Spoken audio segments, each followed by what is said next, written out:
What's up, everybody? Welcome back to Team Fish Knuckles YouTube channel. Today is Wednesday, which means it is Wednesday's weekly report, where we talk about everything new in the Pokemon set that comes out, or anything new. It doesn't have to be Pokemon. Well, I mean, it's got to be Pokemon related, but it doesn't have to be just in TCG. It can be anything Pokemon related, basically. And we're gonna go from my least favorite announcement to my most favorite announcement. Like always, we will be using Pokebeach.com. It's probably one of the best sites to use the updates.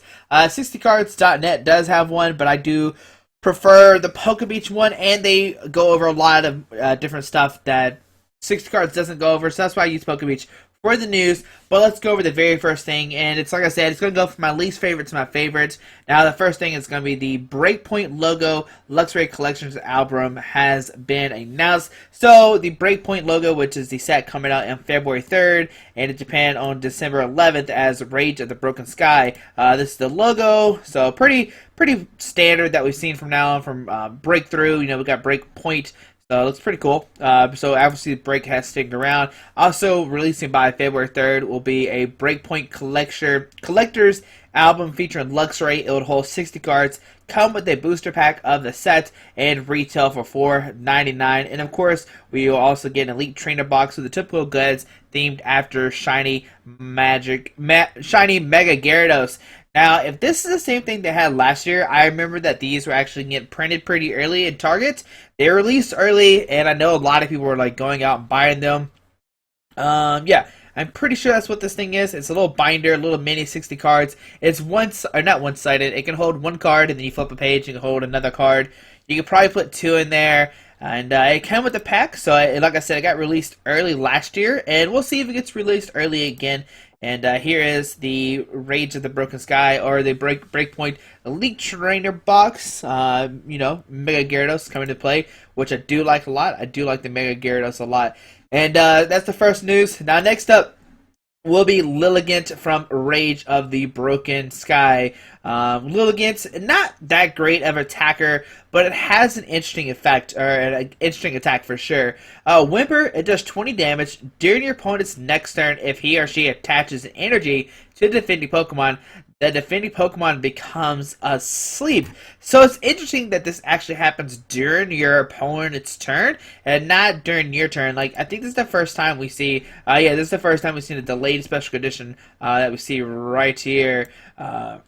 Okay, let's see. Lilligant's Whimper's attack is a great example of the difference between defending Pokemon and your opponent's active Pokemon. Whimper targets the defending Pokemon, so if Lilligant is faces a Pikachu and uses Whimper on it, that specific Pikachu will be susceptible to Whimper's effect next turn if it remains active. But if Whimper had instead said it applies to your opponent's active Pokemon, it would activate for any Pokemon in the active spot where the Pikachu or another Pokemon comes active. So defending Pokemon refers to the specific Pokemon. By hit by attack, active Pokemon refers to any Pokemon in the position, whoever's sitting there.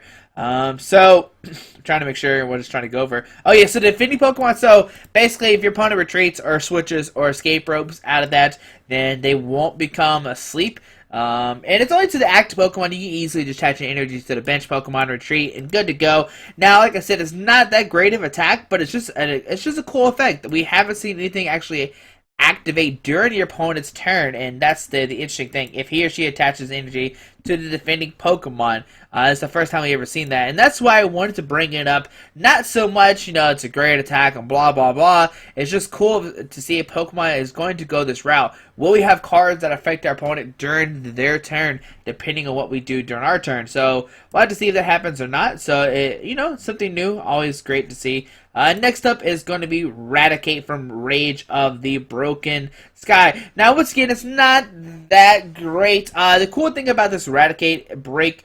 no, we're talking about something else. Hold on. Sorry, not Radicate Break, just the regular Radicate. Sorry about that.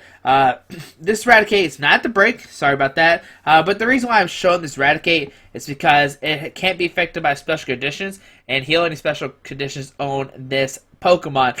And the reason why this is cool to point out is with Radicate Break, it keeps that same ability, making it where it can't be affected by special conditions.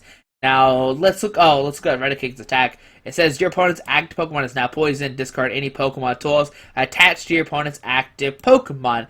Now it's not that great of an attack, but we have Radek Break.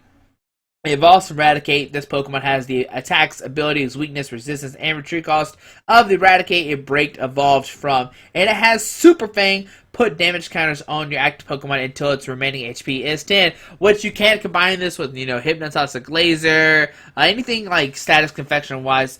Could be great. Maybe Ariados. You could Ariados, and if you do play the Ariados, you basically make it where it is not affected by any special conditions. So the Ariados would not affect you, but it will still hit your opponent, and then you can Super Fang them for a knockout. Now, this is actually a reprint card, but the older Eradicate from Brown G's Cross has a 3 energy attack, while this only has a 2. So that's great. This Eradicate only needs a DC and or 2 energies, maybe 2 metals if you do partner with Bronzong. Now, once again, it is basically a stage 2 because breaks, you have to wait a turn, so you have to go Rattata, wait a turn, Eradicate, wait a turn, Eradicate, break, and then you can start attacking, which is the only downside of the breaks. They need to have some kind of supporter card that can get around this, maybe a tool or a stadium that allows a break to evolve the same turn it is played down. If this happens, then I can see the breaks being really playable in the future, but as right now, breaks are kind of slow. You do have Wally and Evil Sodas to maybe help around with that, mostly just a Wally since it lets you evolve the same turn, but besides that, we have no real help for the breaks, which is kind of sad, because, some of them do have cool effects, like this Eradicate Break. Put damage counters on your opponent's active Pokemon until its remaining HP is 10. It's great. Maybe, oh man, if Eradicate Break was a grass Pokemon, you could play this with Ariados and Forest of Giant Plants, and there you'd be good to go. So that's great. But yeah, like it says right here, keep in mind that Eradicate is essentially at stage 2, so maybe not that playable. Like I'll have to see, like I said, maybe they'll reveal something in Rage of the Broken Sky. Maybe since it's a broken sky, maybe they'll break, I don't know, the breaks. We'll have to see. So yeah, that's Eradicate for you. Next up is Durant from Rage of the Broken Sky. Now, we saw Durant back in Noble Victories with Devour, discard how many, as many Durants you have in play. So if you have 4 Durants, you discard 4. Well, this Durant has an attack called Grind Down. If this Pokemon has any damage counters on it, discard the top 4 cards of your opponent's deck.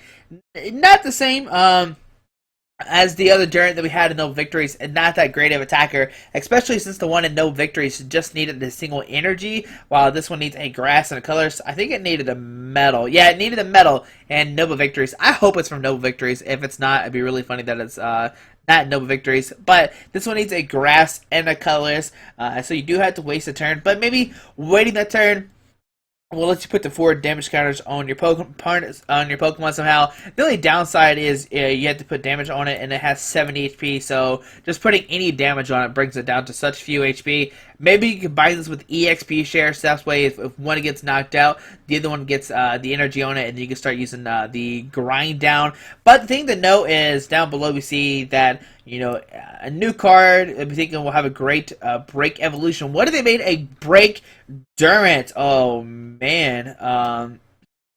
So it could be cool. Maybe a Break Durant. You get Super Devour or Super Grind or something. I don't know. Break Grind. There you go. Maybe Breakdown. Oh yeah, Breakdown. There we go. We can call it Breakdown. If it has 4 damage counters, discard the top 8 cards of your opponent's deck, and it only has 90 HP. I don't know. Just thinking some stuff. What would you like to see Durant Break do? Obviously, it'd be cool to see they keep going the thing with milling your opponent out, since we saw the old Durant mill, and this one is obviously going to mill your opponent's deck as well. The good thing about this Durant too is you don't have to have all 4 in play to use, to get the full effect of the grind down, which is great. But like I said, you do have to have the grass and colors, and that's gonna be it for the Pokemon for a little bit. We're gonna talk about some different stuff.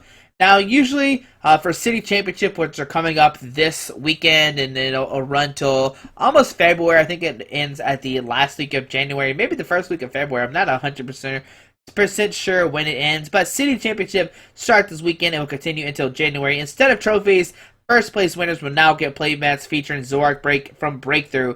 Only first place winners will get a playmat. They'll also get 18 booster packs, 36 if a master, 50 championships points, and second place gets less booster packs and less championship points, and so far, so far, whatever you want to call it. But here is the new champion mat. What do you think about this? Should they? Oh, sorry about that. Should they give? Would you rather get a trophy or play mats? This is a big discussion going on. I personally like the trophies because I can actually show those off. While play mats, you can't really show those off unless you get them framed, and then you can maybe put them on the wall. But besides that, I'm definitely just gonna, if I win a city championship, I'll probably keep one and then just sell all the others. Unless you can like stamp them somehow and have it where, you know, at this cities you can maybe like on the top right have a stamp saying whatever you want it. That could be cool to do. But besides that, it just seems like I would probably end up selling the other mats I get. I do have all my other city trophies from the past years that I've won, and I've kept those because they're cool to show off when somebody comes over and like, look, you know, if they see it, you can tell them about Pokemon and show what you did. And that's why I like the trophies over the mats. But how do you feel about this? Don't get me wrong, the mat looks amazing.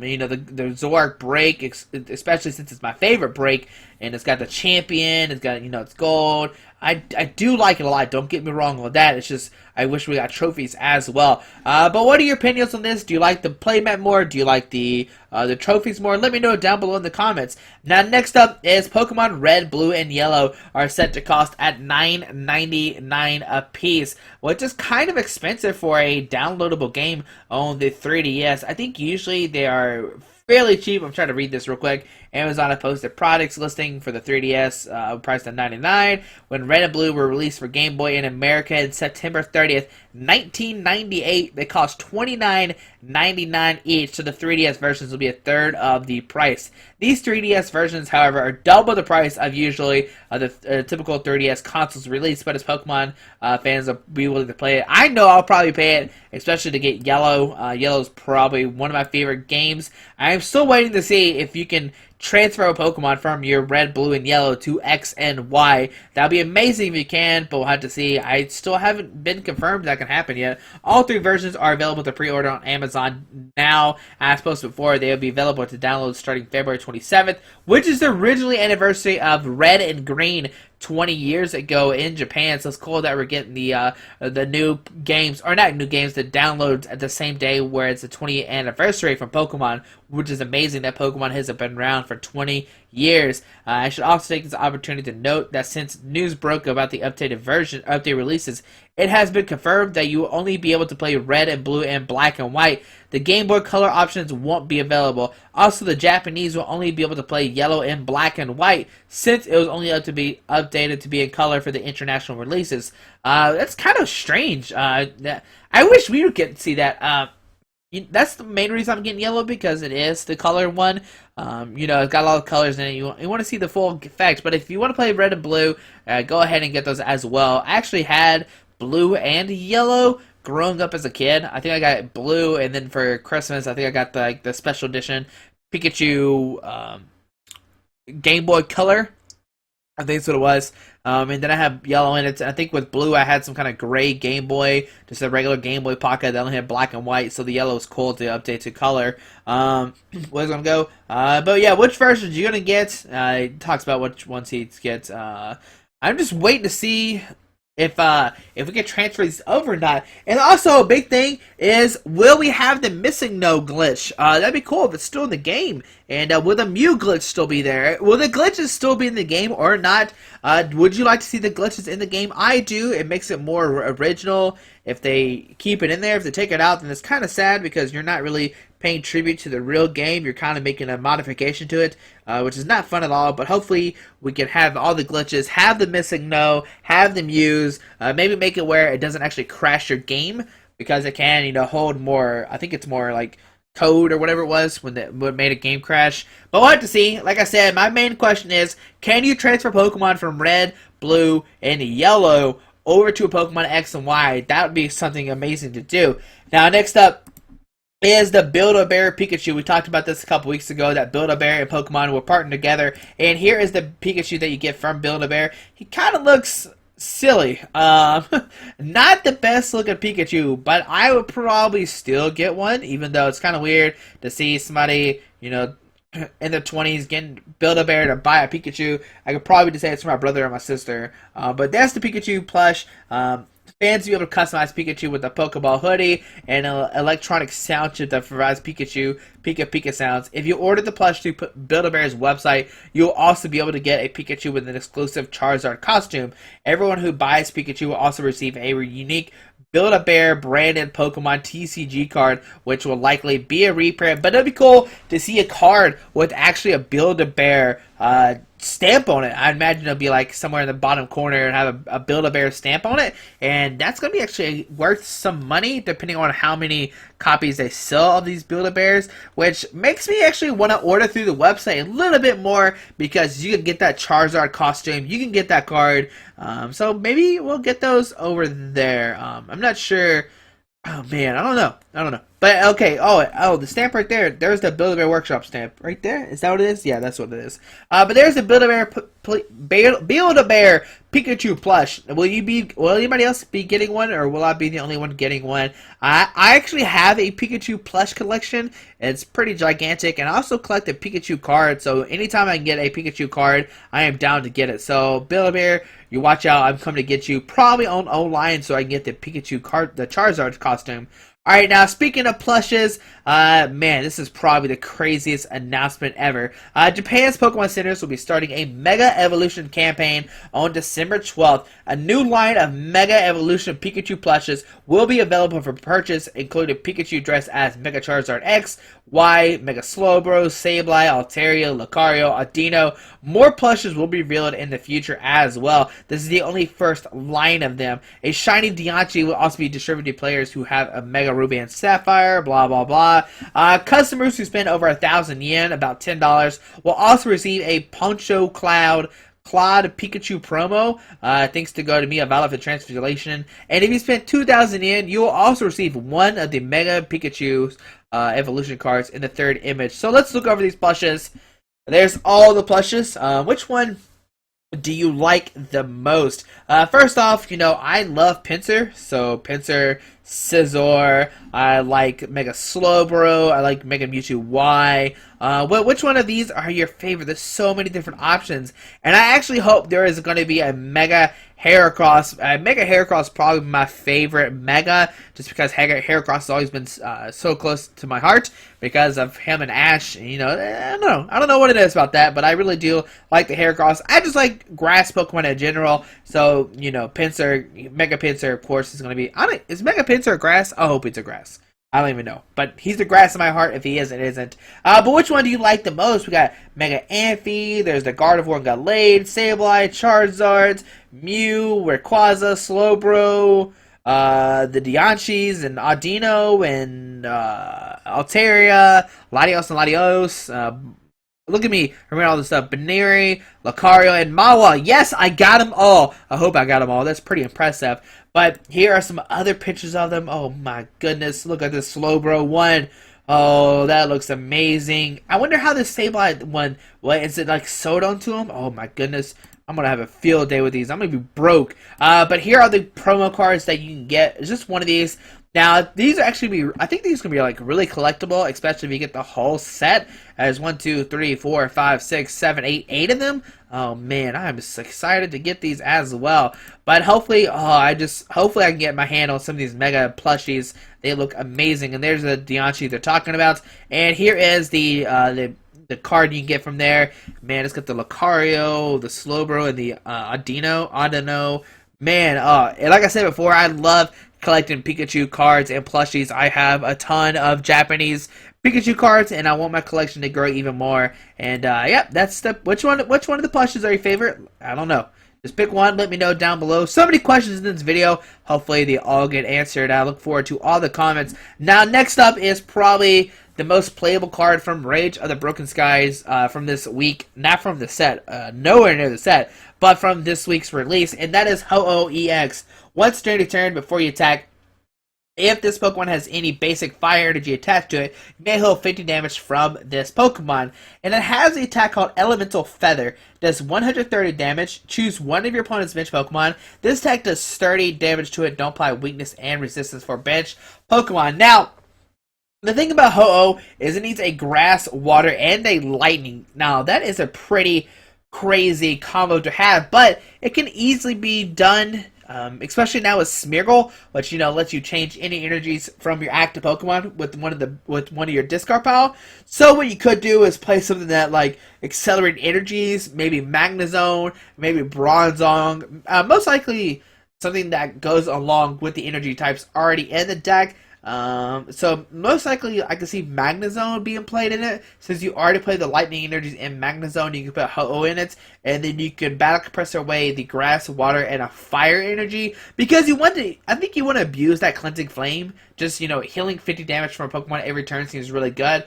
But it could get one-shotted and maybe not make so much of a difference. So it's going to be questionable to see if that fire energy is going to be worth it or not. But definitely play the grass and water and use a Smeargle to move the energies around from the discard pile into something else, which is great. And what you can do is you can, use Magnezone, put 2 energies on the Ho-Oh, attach the grass or water, and then use Smeargle. And so that way you don't have to have 2 Smeargles down. And that's the most playable way. Now, a lot of people have been saying this card isn't that good because it needs so many different energies, but I disagree with them. We saw Darkrai dominate the format doing 90 and 30 on the bench, and we saw how strong of an attack that was. Now we're doing 130 and 30, which is 160 total. And if you have Muscle Band, you can do 150 and 30, and then next turn Life Center that other guy up and do 150 and 30, and take 4 prizes in 2 turns, which is great. And that's why I really do like this Ho-Oh EX a lot. But what are some other ways you can think about playing this card? Like I said, the only real ways I see it right now is either Bronzong and or Magnezone. Unless I'm missing someone, let me know down below. But hopefully you enjoyed this video. Hopefully you enjoyed this Wednesday's weekly report. What was your favorite update? Mine was either the Ho-Oh or the reveal of the plushies from Japan, all the Mega Pikachus. They look great. I don't know, man. I just want to see what Mega Heracross looks like and see if they announce it. But right now, Mega Pinsir will be my favorite. Probably Mega Slowbro or Mega Scizor will be a close second. But hopefully you enjoyed this video. Have a great Wednesday. Alrighty, bye.